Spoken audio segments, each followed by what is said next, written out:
Welcome to Taste of Revenge. If you're into cold revenge and dark justice, hit that subscribe and like button. This story will haunt you. My name is Mira Levine, and what you're about to hear is the story of how my best friend Elise destroyed my life and stole everything, and how I made sure she lost far more than she ever imagined. Sit back and let me tell you my story and how I got revenge. I met Elise during our last year at university in Paris. We were both interns at a small psychiatric clinic. We became close during coffee breaks, laughing and complaining about our bosses in quiet corners. We were different. I was quiet and focused. Elise was bright and bold. She liked being seen. But after long nights talking about our patients and sharing secrets in dark hallways, I really believed we were like sisters. Elise was the one who told me to start our own clinic in Marseille. You've got the brains, Mira. I've got the charm. Let's fix the world, one crazy at a time, she joked, smiling like she always did. I laughed then. But now, I wonder if that was the first warning sign. I remember the uneasy feeling I had the first time she left a patient file open on the desk after everyone went home. We opened the Lavinier Institute in a small Art Deco building between a church and a butcher shop. We built it from scratch. We worked long nights, took tough patients, filled out endless paperwork. After 2 years, our clinic was full. We had a wait list. People trusted us. Then Camille arrived. Camille Delacour wasn't a patient. He was a trauma researcher who studied survivors in refugee camps. He came to ask if we'd work with him. He brought us coffee, stories, and statistics. And somehow, he brought something else, too. Something I hadn't felt in years. Camille saw me. Not just as a doctor. Not like Elise, who loved attention. Camille looked past everything and saw the person I kept hidden. He left me notes under my office door. He made me feel calm. He made me feel wanted. Elise teased us. She joked about our little love story. I thought she was happy for me. I thought she was my friend. It started small. One of my patients, Delphine, suddenly stopped showing up. No warning. Then another patient, Pierre, filed a complaint saying I broke his trust and shared private things. I was shocked. I didn't understand what was happening. Elise sat beside me and said all the right things. They're unstable, Mira. You're the better therapist. You've always been, she said, holding my hand. But I noticed things. I saw that Elise started meeting with more of my patients. I saw Camille's notes get shorter. I heard how his laugh changed when she was in the room. Then everything got worse. Someone sent an anonymous message to the Psychological Federation. They accused me of being too close to my patients and said I had mental health problems myself. The board opened an investigation. Elise told me not to worry. She said she'd help me write my defense. I trusted her. I let her read my private session notes, everything I had, every case, every detail. 1 week later, those files were leaked online. My license was taken away, clients left, investors dropped their support. And Camille? He looked at me like I was a stranger. He said maybe we got too close too fast. Maybe this is a good time to take space. That night, I looked at myself in the mirror and didn't recognize who I saw. I thought I was strong. I thought I was careful. I was wrong. 2 days later, I disappeared. If you think that was the worst part, just wait. I moved to a small coastal town near the Italian border, a crumbling village where no one knew me, and I made sure it stayed that way. I scrubbed myself off the internet, deleted every trace of Mira Levine that ever existed. For the first month, I couldn't speak without crying. For the first year, I barely spoke at all. But silence has its uses. When your world collapses, you begin to notice what remains: memory, pattern, knowledge. And mine were sharp. I spent hours on public networks, learning. I read obsessively. Not self-help, not trauma recovery. No, I read about manipulation, digital forensics, social engineering. I taught myself how to trace metadata, how to scrape private servers, how to build identities that didn't exist, and how to make others unravel. I watched them from the dark. Elise had renamed the clinic, Rue Institute of Modern Psychology. Of course, she kept her surname. She'd launched a book. She was giving TEDx talks on empathic innovation and therapy. And Camille, he was living with her. He moved into my apartment. I didn't scream. I didn't cry. I wrote their names in the center of a white wall and began to map the web around them. Colleagues, clients, investors, lovers, suppliers. I wasn't looking for a way in. I was building a trap.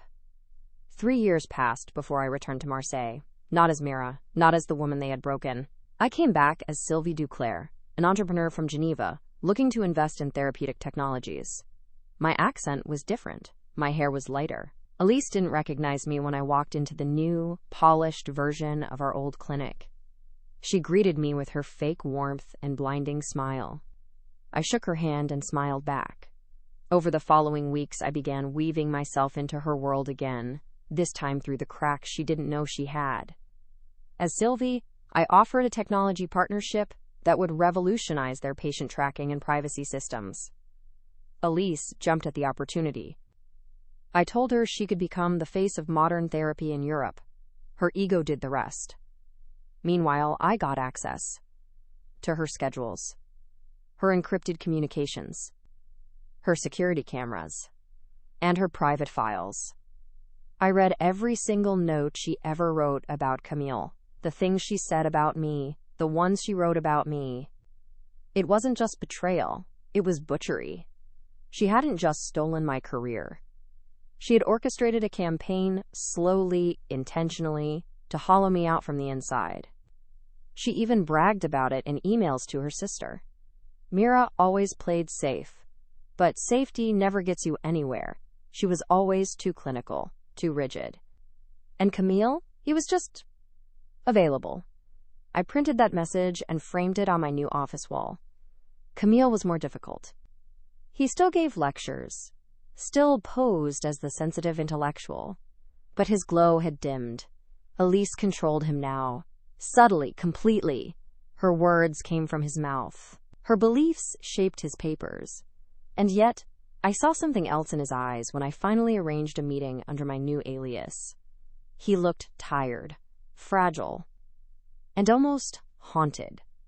"You seem familiar," he said. I just smiled. I get that a lot. And that was only the beginning. I watched him closely during that first meeting. He stirred his coffee 3 times counterclockwise, blinked rapidly after I spoke, and his left hand hovered near his chest like he was protecting something invisible. I'd studied trauma behavior long enough to know what I was looking at. Camille wasn't thriving. He was surviving. Controlled, corralled, reshaped into a quieter version of himself. He didn't ask about Mira. Of course he didn't. Elise would have trained that name out of his mouth. But he looked at me like something in his mind was cracking. I only needed to finish the fracture. I told him about Sylvie Duclair's vision, a new research foundation, one that would challenge the old model of psychotherapy. I invited him to a panel, asked for his insights, flattered his intelligence without ever touching his pride. Camille wasn't like Elise. He responded not to attention, but to being understood, and I remembered how to speak that language fluently. Within 2 weeks, we were exchanging ideas regularly. He sent me drafts of his papers. I sent him critiques wrapped in admiration. I watched his replies shift from formal to warm. He even called once late, stammering, apologizing. He said he couldn't sleep and just wanted to hear a voice that made sense. I kept my tone calm, clipped, professional. But inside, something old curled awake. Not love, no, just memory, just recognition of how close I had come to believing he was mine. Elise was still oblivious. She was too busy negotiating a book tour and hiring a new assistant, a young, eager girl named Leia who didn't know she was already being groomed. Elise thrived in asymmetry. Power dynamics were her playground. But she had a flaw. She always believed she was the only one playing. I began dripping poison slowly, not in words, in systems. I had full access now to her schedule, her inbox, her private archives. I didn't hack anything. She gave me access, trusted me. That's always the better way. I scheduled interviews she didn't know about, canceled meetings she thought were confirmed, sent polite refusals to VIP clients under her name, and I watched her spiral. She began snapping at Leia, missing speaking engagements, showing up unprepared to board meetings. Her facade cracked just slightly. enough for whispers to begin. I fed them gently. At a partner brunch, I mentioned, just in passing, that Elise had been under a lot of stress lately, especially with the rumors around her last assistant. Nothing direct, just a hint.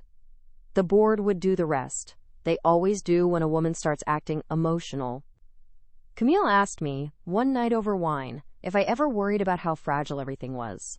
All these personas, these professional masks, one rumor and it all falls apart. He wasn't talking about Elise, not directly. But I smiled at him anyway. Some people are made of masks. Some of us wear them to survive. He didn't reply to that. The second motivator line was already breathing behind my tongue. But we weren't there yet. Instead, I moved to phase 2. I resurrected Mira. Not physically, not yet. But I recreated her online. A blog surfaced under her name, filled with theoretical essays on ethics and clinical practice, heavily footnoted, elegantly angry. The tone was unmistakably mine because I had written it. Her return was subtle at first, a soft hum beneath Elise's carefully tuned melody, enough to make people wonder. Enough to make Camille question the silence he had accepted. He sent me a message the night the blog went viral. Did you ever read Mira Levine's work? Some of her writing reminds me of you. I waited exactly 12 minutes before replying. I've heard the name. Let him drown in the what-ifs. Elise, meanwhile, was unraveling. She called me Sylvie in a panic. Her PR team said her reputation was in question. There were anonymous complaints submitted to 2 different medical boards. Someone had leaked a video of her shouting at Leah behind closed doors. The video was cropped, of course, but damaging enough. I comforted her with well-placed sympathy. These things pass, I said, as long as you didn't burn anyone too badly on your way up. She laughed nervously. It sounded like glass under pressure. I could feel it coming. That moment where the cracks begin to connect. If you think Elise suspected who I was by then, not even close. He looked at me for a long time. His eyes didn't blink. You're her, he said. I nodded once. Yes. He sat down like his legs stopped working. I don't understand. Why didn't you tell me before? Because you weren't ready to hear it. Camille looked at the floor. He ran his hands through his hair. Elise told me you lost it, that you made up stories, that you were sick. She lied, I said. He didn't argue. He just kept shaking his head. She lied about everything, didn't she? Yes. I could see it in his face. The shame, the anger, the cracks opening up. He wasn't just hurt. He was lost. Everything he believed was falling apart. I helped her destroy you, he said in a quiet voice. You followed her, I answered. You didn't question her. That's what made it easy for her. He didn't try to say sorry. That was good. I didn't want an apology. I want to help, he said. I looked at him for a long second. Then I said, okay, let's finish this. We made a plan that night. It didn't need to be loud. It didn't need to be big. Elise didn't deserve a show. She deserved a mirror. A clear one. So she could finally see what she really was. The next day, Camille called her. He told her he wanted to meet. Just the 2 of them. Somewhere quiet. She said yes right away. She still believed she had control. We chose the clinic, the top floor. Her favorite office with the glass walls. She used to say it made her feel like she was on top of the world. That was the point. She walked in, heels clicking on the floor, fake smile on her lips. Camille stood near the window. I was in the chair, waiting. When she saw me, she froze. Everything on her face dropped. Her smile, her fake calm, her mask. Mira? She said. I didn't move. Hello, Elise. She looked at Camille like she didn't understand. But he didn't say a word. I thought you were gone, she whispered. I was, I said. But I came back. And you know why. Elise's face changed fast. Shock turned to fear. Fear turned to anger.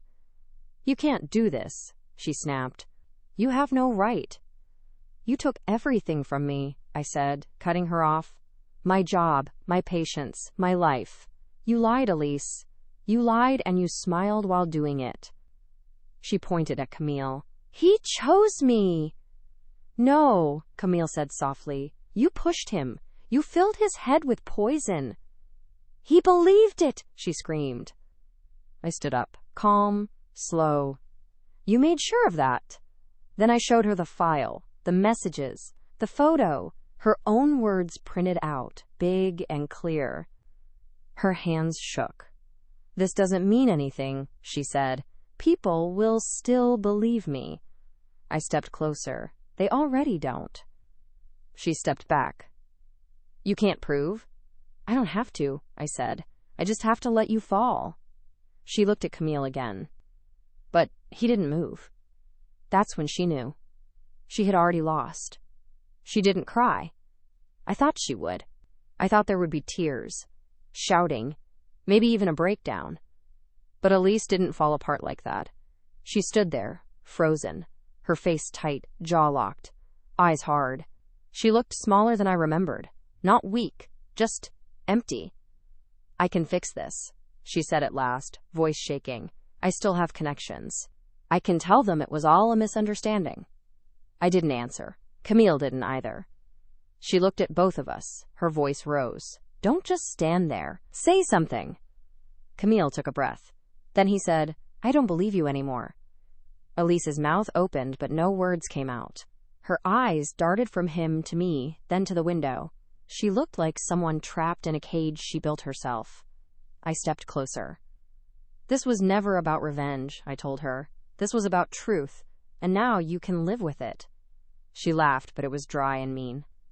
You think anyone will care? I'll spin this, Mira. I always do. People forget. You'll see. I leaned in, my voice low. They'll forget the details, yes, but not the doubt. That stays. That spreads. And it never lets go. Her face went pale. I turned and walked to the door. Camille followed. We left her standing in the glass room, alone, surrounded by her own reflection. It was over. We walked outside. The sky was clear. Camille stopped beside me. What now? He asked. I looked at him. You decide what kind of man you want to be. He nodded slowly.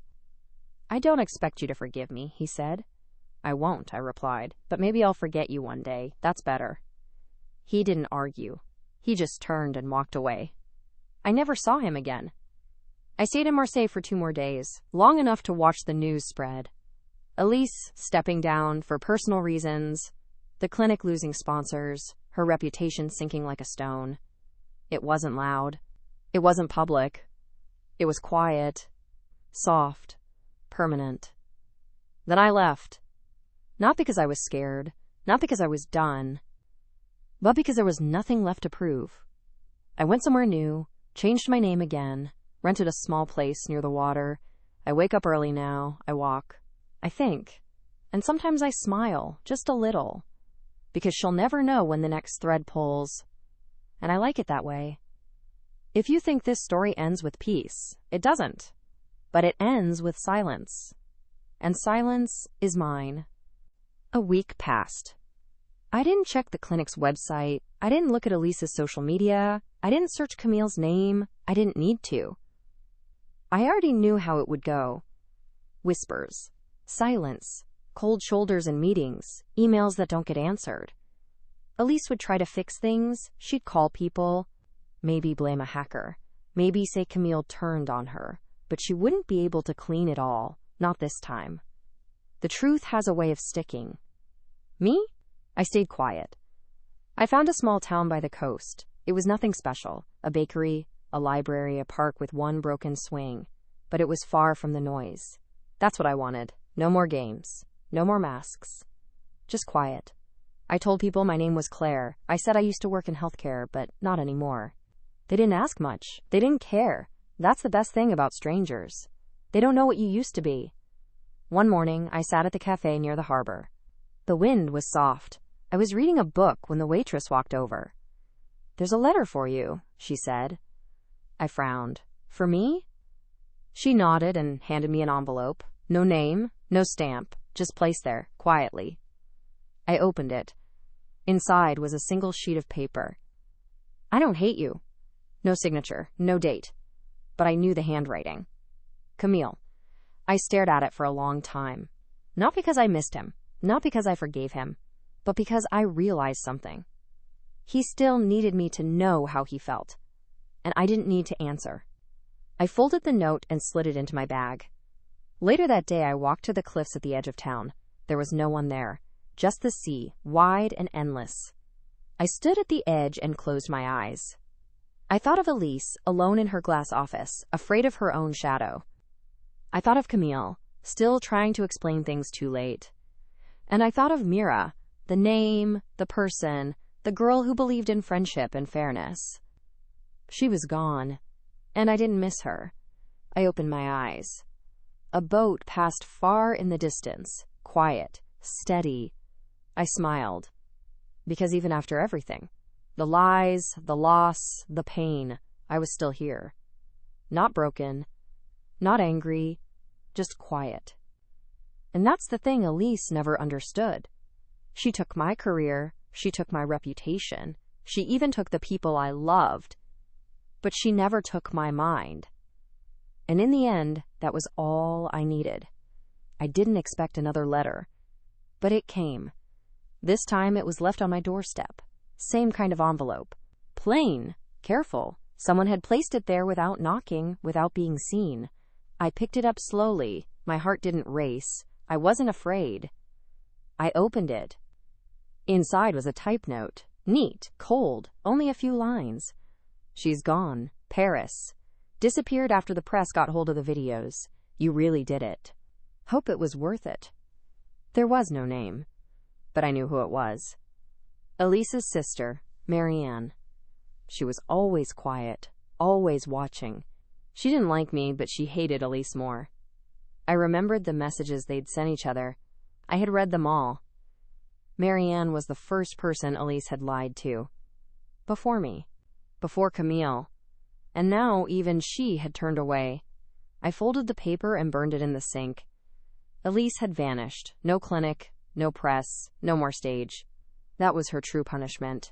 Not death, not prison, but silence, erased. I kept waiting to feel something. Relief. Victory. Satisfaction. But it didn't come the way I thought it would. Instead, I felt clear. There was nothing left to chase, no one else to punish, no more revenge to plan. I had done what I came to do. And it worked.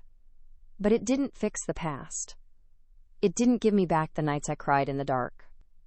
It didn't make up for the trust that turned to ash. Still, I wouldn't change it. I'd do it all again. Because she needed to fall, and I needed to be the one who pushed her. That's the truth. That's what people don't say out loud. But I can. Because I lived it. I don't care if it makes me look cruel. I don't care if people think I went too far. They weren't there. They didn't hear Elise laugh behind my back. They didn't watch Camille walk out without a word. They didn't sit in that courtroom while my name was dragged through the dirt. So no, I don't care if I became something cold. That coldness saved me. That coldness burned her house down while she smiled at the camera. Now all that's left is the quiet. And I like it. I don't chase hope anymore. I don't believe in starting over. But I believe in survival. I believe in watching the ones who tried to bury me choke on the dust they kicked up. And I believe this. No one ever sees the quiet one coming. Until it's too late. 3 days later, the knock came. It was early morning. The sky outside was still gray, the air cool. I wasn't expecting anyone. I never do. I stayed still for a moment, listening. Another knock. Light, but sure. I opened the door slowly. She looked young, maybe mid-20s, long sleeves, nervous eyes, a notebook clutched in her hands like a shield. Are you Claire? She asked. I didn't answer right away. I need to talk to you, she said. It's about Elise Roux. I stepped aside. She entered carefully, like the floor might break under her feet. I watched her sit down, her eyes scanning the room like she expected someone else to jump out. I'm not here to hurt you, she said quickly. I swear. Then speak, I said. She opened her notebook. Her hands were shaking.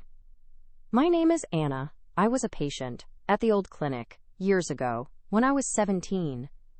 I said nothing.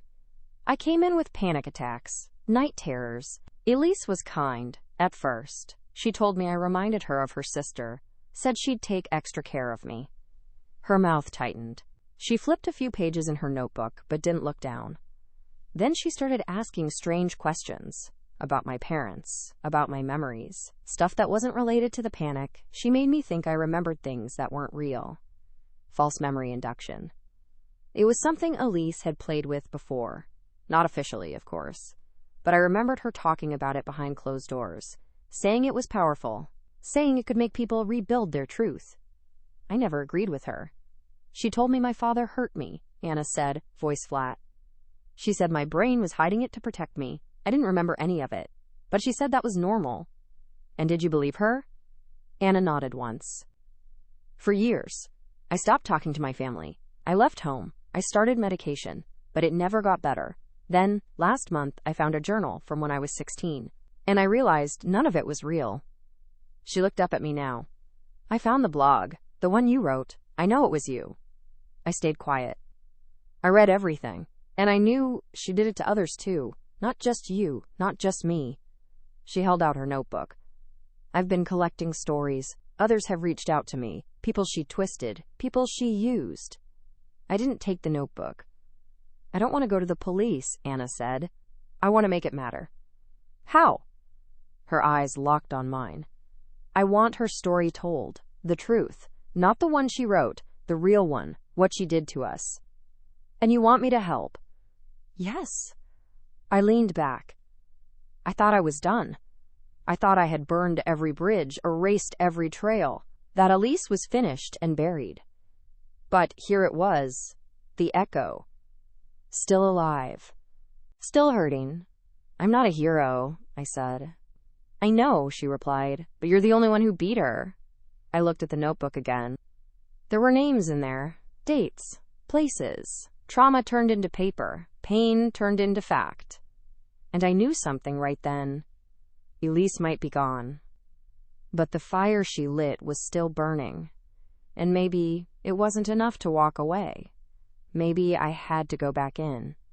I didn't answer her right away. Anna sat quietly, still holding the notebook like it was something sacred. Her eyes didn't move from my face. She wasn't pleading. She wasn't begging. She was waiting, and that told me a lot. She didn't come here to cry.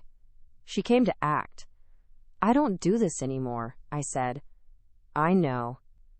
Then why come? Because you don't have to care, Anna said. You already won, but you showed me something. That she could fall, that she wasn't untouchable. Her voice trembled a little. And if one person stands up, maybe others will too. I stared at her notebook. The stories inside weren't mine. I didn't know the people she'd spoken to. But I could imagine them, young, scared, confused, twisted by Elise's words, until they didn't know what was real anymore. She didn't just destroy people, she rewrote them. And maybe I wasn't the only one who'd come back from that. I reached out and took the notebook. It was heavier than it looked. Anna exhaled, almost like she'd been holding her breath since she arrived. What would you want to do with this? I asked. I don't know. A book? A documentary, maybe. Not for fame. Just something that stays. Something they can't ignore. And you want me to help write it? She shook her head. I want you to shape it, make it true. You were inside her world. I never understood how deep it went. I looked at the window. The sea outside was calm, but I knew better. Beneath it, the water was always moving, always pulling things down. She's gone now, I said. Anna nodded. Then maybe now is the time to talk. I didn't want to say yes, but I already had. We started meeting once a week. She brought notes, names, voice recordings. I brought structure, memory, focus. I still had documents. Saved files Elise thought she'd buried.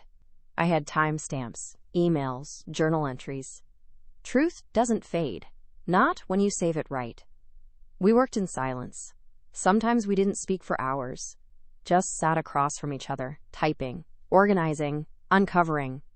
We didn't tell anyone what we were doing. That was the point. The world had moved on.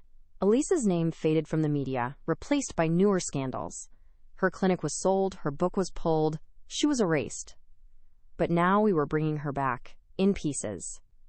Not to save her, to expose her. Anna started changing.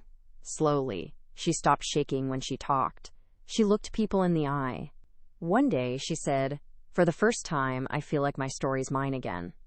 I understood that. Taking the truth back feels better than revenge. But they can go hand in hand. When the draft was ready, I gave it a name. The Mirror Room. Anna blinked when she saw the title. "That's what she called her office," she whispered. "The one with all the glass." I nodded. Where she watched people fall apart, now they can watch her. We sent the draft to one publisher. Just one. No follow-up, no calls. We waited. 2 weeks later, they said yes. Anna cried. I didn't. I just felt still. But in the quiet, I smiled. Because if you think this was only about Elise, you still don't understand what she created in me. The book came out 6 months later. Small release. No launch party, no press tour. But it didn't matter. People found it. First, it was a few readers on therapy forums. Then old clients started sharing their own stories in the comments. Quiet ones. Anonymous. Short sentences that said more than whole chapters. She did this to me too. I thought I imagined it. I finally have words for what she did. Anna read every message. She started replying to them, encouraging them, thanking them, connecting them. Me? I stayed in the background. That's where I belong now. The Mirror Room climbed to the top of some online trauma recovery list. A podcast episode covered it. A school invited Anna to speak. She said no. But I saw the way her face changed when they asked. She was becoming someone Elise would have hated. Someone strong. I was happy to let her have the spotlight. I never wanted to be seen. But then came the email. Blocked address. No name. No subject line. Just one sentence. You forgot I still exist. My fingers froze on the keyboard. I read it again. The chill was real, not because I was afraid, but because she was still watching. I stared at the screen for a long time. Then I wrote back. No, I just stopped caring. I didn't expect a reply. I got one anyway. Then stop writing about me. I leaned back in my chair and smiled. Because now I knew. She had read the book. She saw what we built. And it got to her. Elise Rue, the woman who ruined people with a whisper, was somewhere in the world, reading our words with shaking hands. I wrote one last message. You wrote people into cages. I gave them keys. Then I blocked the address. I didn't tell Anna. There was no reason to bring her back into that shadow. This was between Elise and me, a final echo, nothing more. A month later, a journalist reached out. He said he was working on a long-form piece about ethics violations in private mental health clinics. Asked if I'd speak off record. I said no, but I gave him Anna's name. Let her voice carry now. Mine had done enough damage.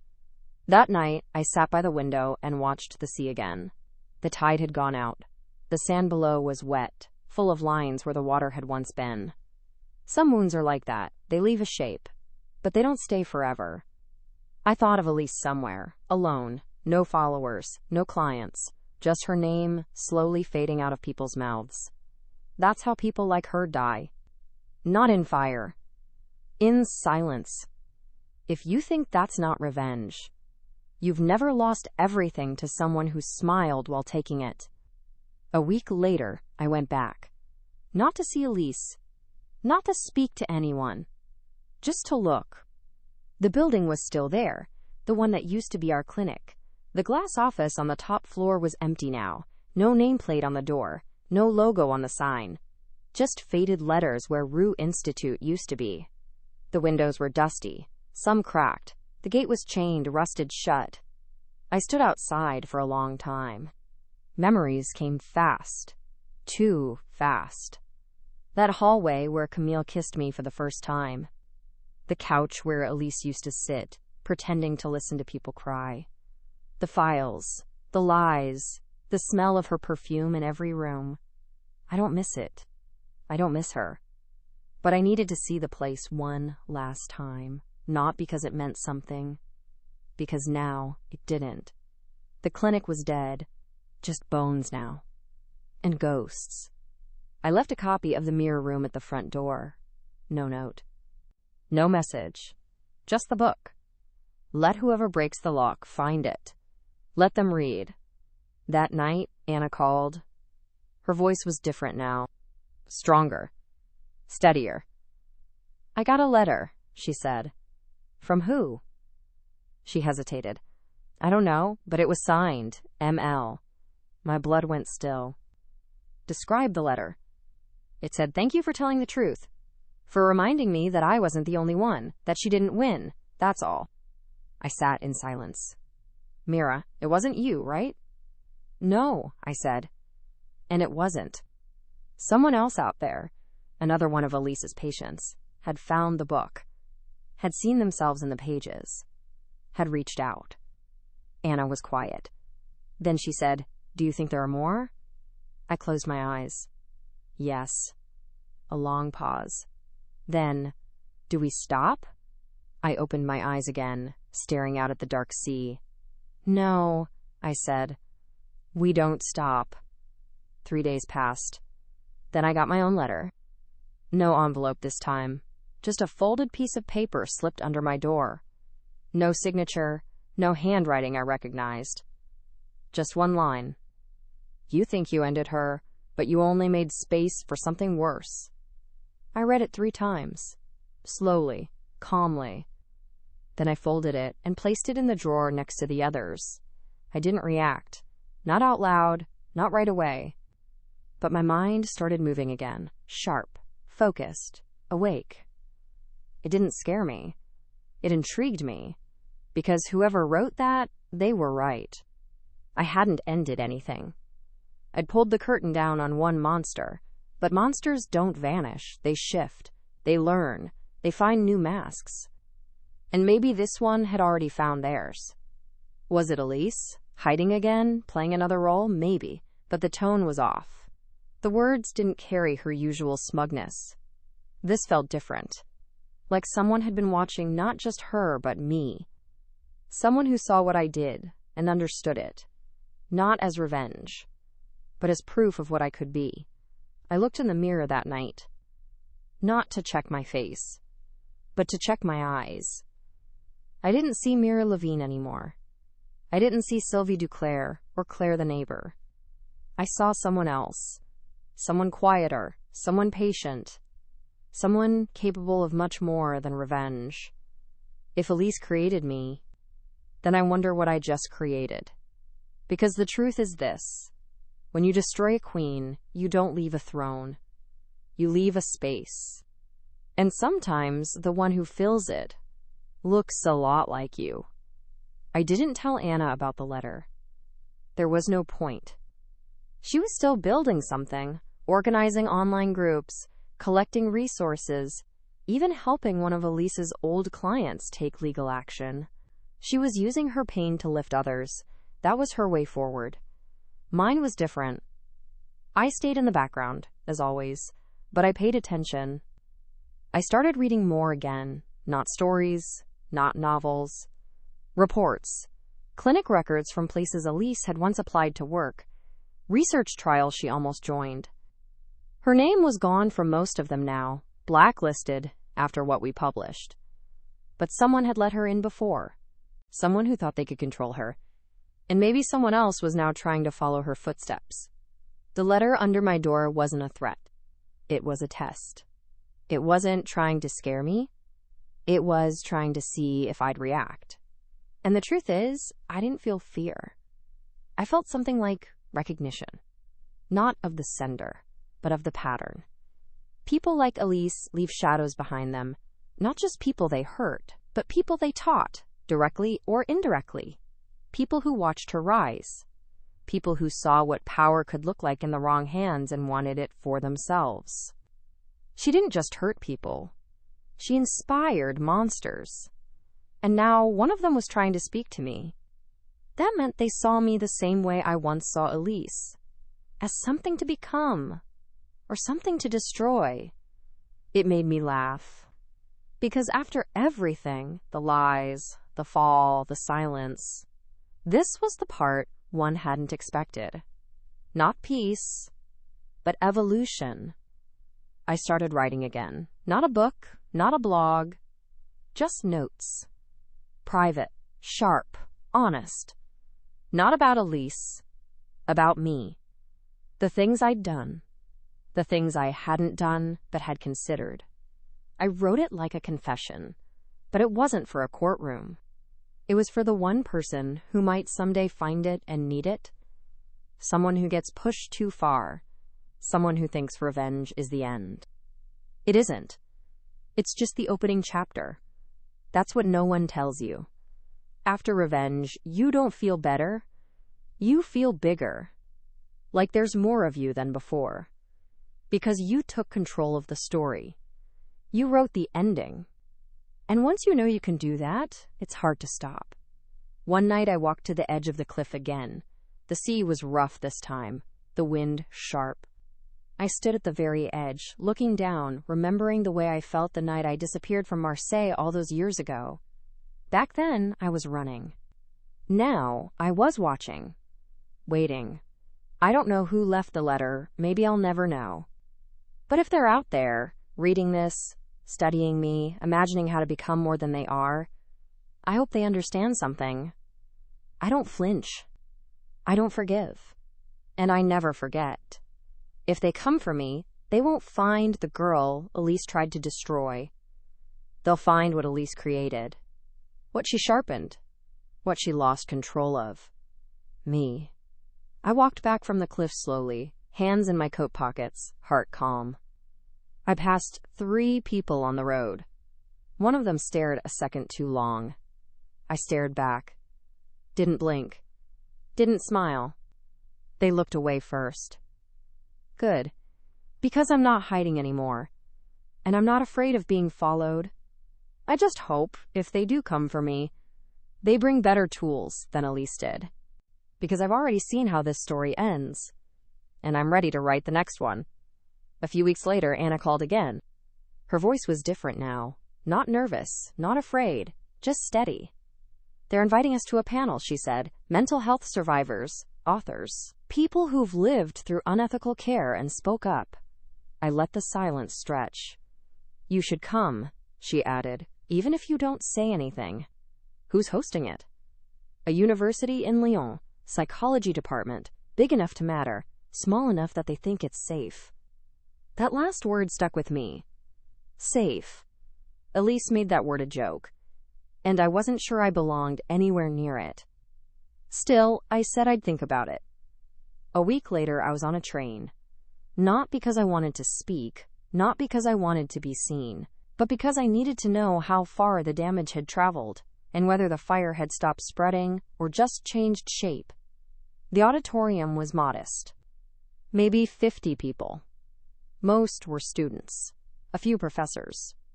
One man in the front row held a copy of The Mirror Room on his lap, dog-eared and covered in notes. Anna was already there. She stood near the podium, calm and focused. When she saw me, she smiled. She didn't say thank you. She didn't need to. I sat in the back row. She spoke first. Told her story simply, clearly, no drama, no tears. Just facts. What happened? What it did to her? What she did with it? The students asked careful questions. They didn't know who I was. Then another speaker came up, a woman in her 40s, soft voice, nervous hands. She talked about a therapist who crossed the line, who said she loved her, who made her feel dependent, then vanished. Different clinic, different city, same pattern, same damage. The moderator opened the floor for one last question. A student raised her hand. Do you ever stop being angry? She asked. After everything? Anna looked thoughtful. No, she said, but I learned how to use it. There were no more questions. The event ended quietly. People clapped. Some came up to Anna afterward. I stayed in my seat. I watched. I listened. Then I stood to leave. That's when the man with the marked-up copy of our book stopped me at the door. Excuse me, he said. Are you? I didn't let him finish. No, I said. He nodded slowly. But he knew. He didn't ask again. Outside, the air was cold. Clean. I walked past the cafe across the street and saw my reflection in the window. Same coat, same eyes, different weight behind them.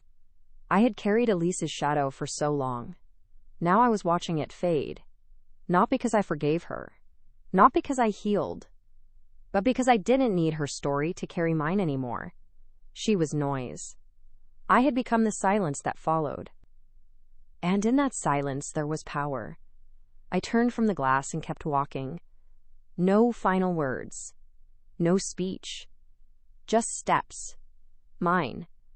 I got back home the next morning. Same town. Same apartment. Same quiet. The sea hadn't changed. It never does. I dropped my bag by the door and walked into the kitchen. Turned on the kettle. Same steps. Same rhythm. But something in me had shifted. Not big, not loud, just enough. I hadn't said a word at that panel, didn't sit on stage, didn't answer questions, but being there had done something I didn't expect. It settled something.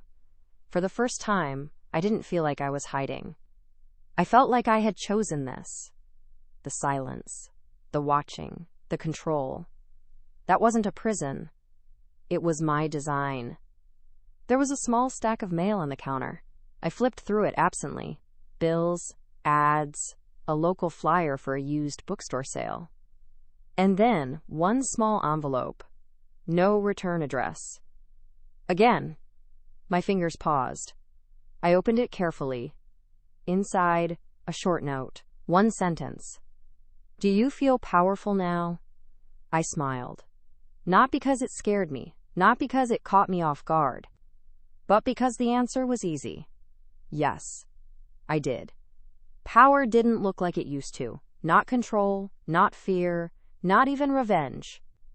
It looked like knowing exactly who you are, and no longer needing anyone else to confirm it. That's what Elise never understood. She wanted people to look at her, admire her, believe in her. I wanted no one to look at me at all. And still, here they were, writing to me, watching me, waiting for my next move. Maybe it was one of her followers. Maybe it was someone new. Maybe it didn't matter. Because I had nothing left to prove. Only choices to make. I placed the letter in the drawer with the others. A silent archive of shadows. I made tea, sat by the window, watched the waves. There are no final battles in real life. Only doors that close behind you while others slowly open. People think stories need to end with justice, with healing, with light.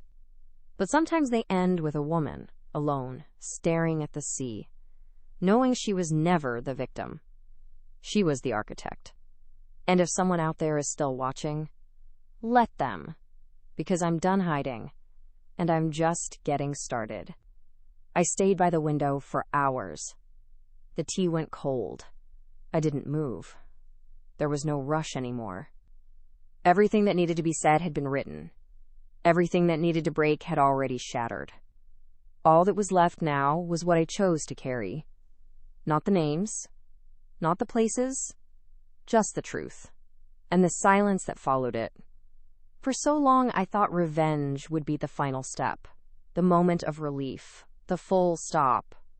But revenge is a door, not a wall. When you open it, what waits on the other side is not peace. It's the realization that you now live in a world where you're capable of it. You don't forget that feeling. You just learn how to live with it. That's what Elise never prepared for. She knew how to destroy people, but she never learned how to live after. She built her empire on control, not consequence. And when the cracks formed, she collapsed under her own weight. I didn't. I adapted. That's why I'm still here. That's why I keep getting the letters. People like Elise always leave behind a mess. Victims, copies, believers, scavengers. They write to me because they don't know what I am now. Not a healer. Not a hero. But not a monster either. I'm something else. A witness. A memory that bites back. A quiet voice that rewrites the ending. I went to the drawer where the letters were kept, took them all out, laid them flat on the floor, read each one again. Some were angry, some were broken, some were careful, like they didn't want to wake something. I didn't reply to any of them, except one. Now I wrote a new note. Short. To the one who asked if I felt powerful now. Power is quiet, and I'm still listening. I didn't sign it. Didn't send it. Just folded it and slid it between the rest. It wasn't for them. It was for me. A final truth. A reminder of what I'd become and what I refused to be again. There's a moment in every story where the light dims, the room goes still, and the main character simply breathes. Not because it's over, but because they finally stopped running. This was mine. No more proving. No more fixing. No more answers to questions I didn't ask. The world can wonder who I am. Let them. They'll never guess right. Because I'm not the woman Elise betrayed. Not the one Camille left behind. Not the quiet shadow in the back of the room. Not anymore. Now I'm the one writing the story. And I've just turned the page. 1 year passed. No more letters came. Anna's book talks grew bigger. She was invited to speak in Spain, then Germany, then a broadcast in Canada. She never used my name.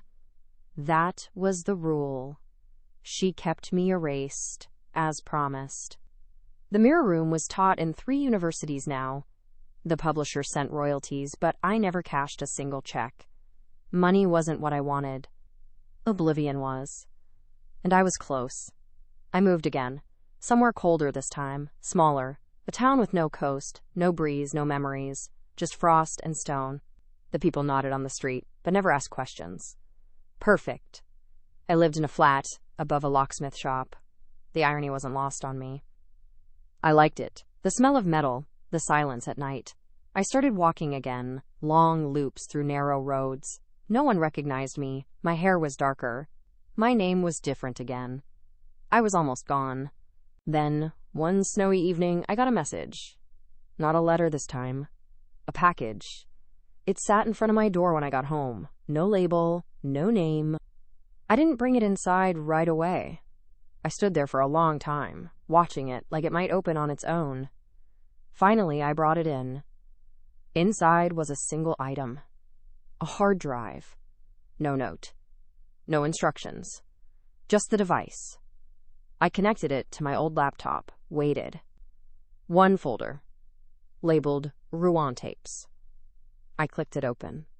And everything stopped. There were over 50 video files. Dates ranging from 12 years ago to just 3. Private session recordings. Some of them I remembered. Faces. Voices. Even phrases. But I never filmed them. We weren't supposed to. We never had cameras in the clinic. We agreed on that. I opened one at random. A teenage boy, crying. Elise's voice, calm and coaxing, just off camera. She was pushing him to confess something. Something that didn't happen. It kept going. Tapes of patients. Tapes of staff. Even one of Camille. I found one of me. I hadn't known it was recorded. It was from a staff meeting. Elise and I talking alone. She's laughing. I'm defending a patient. She's leaning back, eyes narrow. I paused the video. In the reflection of the glass behind us, a camera. Hidden. Tiny. I remembered that room. I remembered the way Elise used to face the windows, always careful about angles. She wasn't just manipulating people. She was recording them. Saving them. Using them. Blackmail. Study. Leverage. Maybe all of it. I went through more files. I felt sick. Every session was a weapon. And someone had them all now. Someone who knew what she did. Someone who waited until she was gone to release them. Someone who wanted me to see. I thought Elise was the story. But this was bigger. And then I saw it. A final file. No timestamp. Just one word. Replacement. I clicked it. The screen stayed black for 4 seconds. Then, a video played. Grainy, low light, a room I didn't recognize. And there she was. Elise. Older, thinner, hair short, eyes tired, staring straight into the camera. By now, she said softly, I assume you've seen what I left behind. I froze. This wasn't a recent video. This was planned. Pre-recorded. I knew I wouldn't win forever, she continued. I'm not that foolish. But I also knew someone would come for me. Someone like you. She smiled. Not her fake public smile. A real one. Cold. Dead. You think you broke me, Mira. You think you ended my story. But you didn't. You took the bait. She leaned closer and whispered, I wanted you to. My mouth went dry. Everything you built, the blog, the book, the girl, I helped it happen. I left pieces on purpose. I wanted you angry. I needed you to expose me. She leaned back again. Because only then would they believe I was worth funding. She reached into her coat, pulled out a badge, a government seal. French intelligence. I'm not just Elise Roux anymore, she said. I'm part of something much, much larger. And thanks to you, we now know how people like you really think. The video glitched. Static. Her voice came back, warped, fading. You made yourself the perfect test subject. Your story, your revenge, your silence. Then, we're watching now. We've always been watching. The video cut out. I stared at the screen. Frozen. Every breath in my body stopped. Not from fear. From realization. The letters. The hard drive. The silence. It was all part of something I never saw coming. She hadn't lost. She had evolved. And she had turned me into the blueprint. Not just a case. Not just a warning. A weapon. I closed the laptop slowly. No panic. No scream. Just a single thought. She always did know how to play the long game. And this time, so will I. I didn't sleep that night. I sat in the dark, the laptop still open, the glow of the final frame reflecting off the window. My own face was there, in the glass. Quiet, still, unreadable. She planned everything. Not the way I thought. Not just lies, betrayal, cruelty. She used me. She built me. Not to break me, but to shape me into something useful, into something believable. They needed someone real. Someone who would suffer in public. Who would fight. Who would become the symbol of a survivor. So others like me would come forward. So others would talk. So they could listen. And collect. The moment I exposed her, Elise became untouchable. The moment I wrote her story, she erased her old name and stepped into a new one. Rue was the chrysalis. Whatever she is now, it's something else. And I helped her get there. The worst part? She was right. I did become something stronger. I did become a model. A map. And now she has the blueprints. I looked at the badge again in the paused frame. Not fake, not theatrical. Real. That meant she had protection, funding, power beyond what we ever imagined. This wasn't about clinics or therapy anymore. This was about control. Mind, emotion, behavior. She wasn't just manipulating individuals now. She was studying populations. I closed the file, disconnected the hard drive, and burned it. Some people might call that panic. It wasn't. It was step one. Because I know how Elise thinks. I remember how she tests boundaries, how she pushes from behind curtains, how she watches for reactions like a scientist, not a monster. And I know what she wants now. She wants me to disappear again, or break, or run, but I won't, because she made one mistake. She taught me too well. She made me too sharp. And now I know what I am. Not her tool. Not her subject. Not her legacy. I'm her mirror. And this time, she won't like what she sees in it. I started writing again. Not a book, not a blog, something private. Encrypted, offline, hidden. Notes, people, places, funding paths. The names she used. The names I erased but remember anyway. If she's part of something larger now, she's not the only one watching.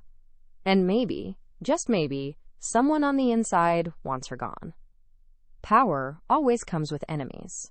I'm going to find them. I don't want justice. Not anymore. I want the architecture. The room she built, the strings she pulls, the lies she buried. I want to know everything she's hiding behind that new title. And when I find it, I'll burn it. Quietly. Without warning. Just like she did to me. You see, I'm not Mira Levine anymore. That name died the day I wrote my first lie to survive. And Elise? She thinks she created something dangerous. She has no idea what she actually made. There's a word she once used for people like me, late at night, after wine, when she dropped the mask. Constructs, she said. People we don't heal, we design. She saw it all as a lab. The patients. The therapists. The lovers. All variables. All pieces on a board. She thought she was the only one moving them. But now, there's another player. Me. So if she's out there, smiling behind a desk with a new badge and a clean name, thinking she's won, let her. Let her believe the game is over.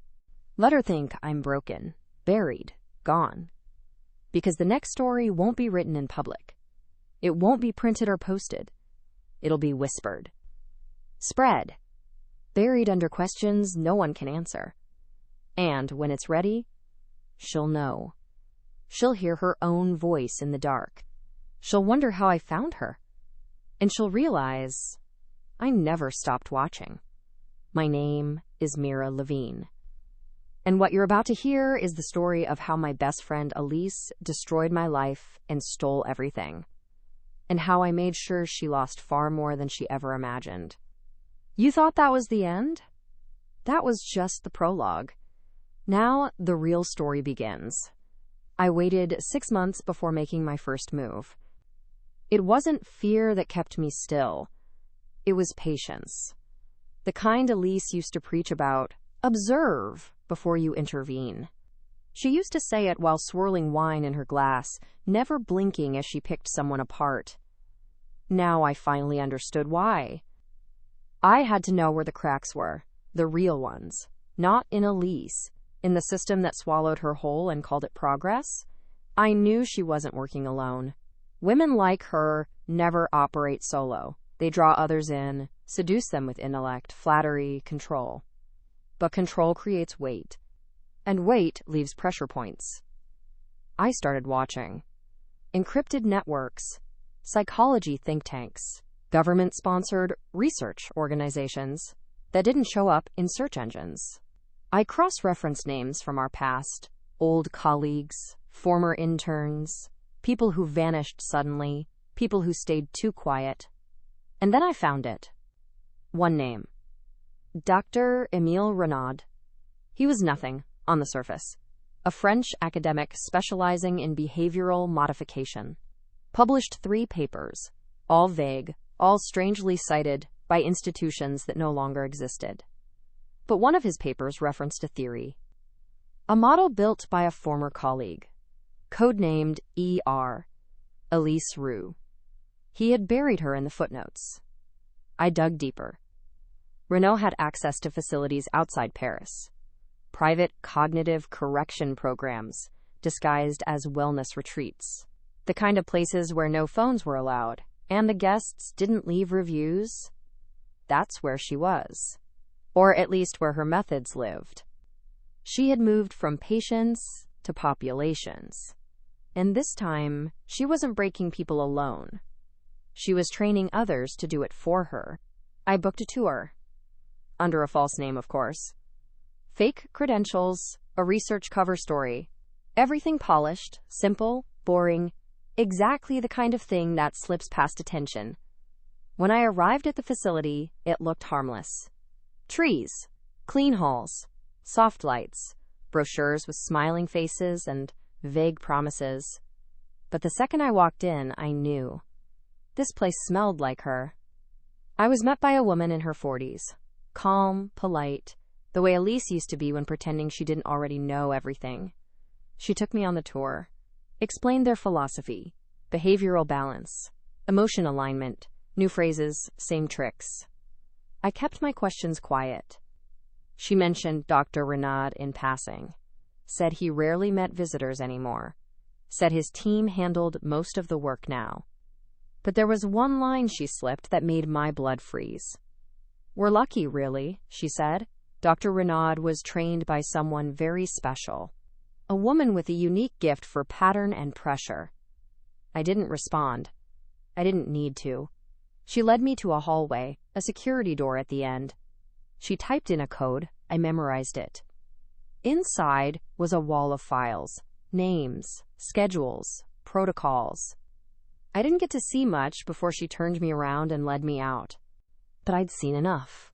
The architecture was hers. She was still writing the rules, and I had just found her new library. I left that day with a handshake and a pamphlet. But I also left with the access code and a copy of the keycard scanned quietly in my pocket. It's not over. Not even close. This isn't about Elise anymore. It's about what she's building and what I'm going to take down. Because now I know the full shape of it. She wanted me angry? Good. She wanted me to speak? I did. She wanted me to disappear? I didn't. And now I'm inside the walls of her new kingdom. She trained people to watch others, but she never trained them to watch me. That's her last mistake. And mine? Letting her believe I ever stopped. I walk past the sea now with new eyes, not just looking for watchers, looking for openings. Every story ends somewhere, but this one will end when I decide it's done, when her entire machine stops turning, when silence returns. And this time, it won't be mine. It'll be hers. So if you ever hear the name Mira Levine again, know this. I didn't survive the fire. I became it.